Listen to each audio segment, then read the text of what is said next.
কিভাবে কাতারে driving licence নিয়ে আপনি একটা ভালো জব পেতে পারেন, কিভাবে স্বাবলম্বী হতে পারেন। বিশেষ করে যারা কাতারে নতুন আসবেন তাদের জন্য কিন্তু কাজের পরিবেশটা খুব একটা ভালো না, বর্তমানে কাজ কিন্তু পাওয়াই যায় না এরকম একটা অবস্থা। তো সেক্ষেত্রে যদি আপনি একটু কষ্ট করে ড্রাইভিং লাইসেন্সটা যদি নিয়ে নিতে পারেন, অনেকেই হয়তো আমাকে কমেন্ট করবেন যে ভাই ড্রাইভিং লাইসেন্স পাওয়া তো অনেক কঠিন। ভাই কঠিন হলেও কিন্তু পাওয়া যায়, আপনি যদি একটু চেষ্টা করেন, একটু সময় হয়তো বেশি লাগে কিন্তু তারপরেও কিন্তু আপনি পাবেন।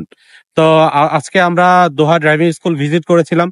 সেখানে অলরেডি অফার চলছে। আপনারা জানেন যে কাতারের মধ্যে যতগুলো ড্রাইভিং স্কুল রয়েছে তার মধ্যে দোহার ড্রাইভিং স্কুলটা কিন্তু মোটামুটি আমার মতে কিন্তু এটা খারাপ না, ভালো।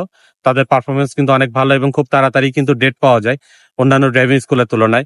তো সেক্ষেত্রে আপনারা দোহা ড্রাইভিং স্কুলে ভর্তি হতে পারেন। 15ই জুন পর্যন্ত তাদের অফার রয়েছে। 2800 রিয়াল টোটাল, 2800 রিয়াল। তো এখানে আপনারা ভর্তি হতে পারেন, আশা করি ভালোই হবে এটা। আর এই রিলেটেড একটা ভিডিও আমার ইউটিউব চ্যানেলে রয়েছে, আপনারা চাইলে দেখে আসতে পারেন। আমার YouTube channel Nazbul the great, এখানে এই ভিডিওটা থাকবে।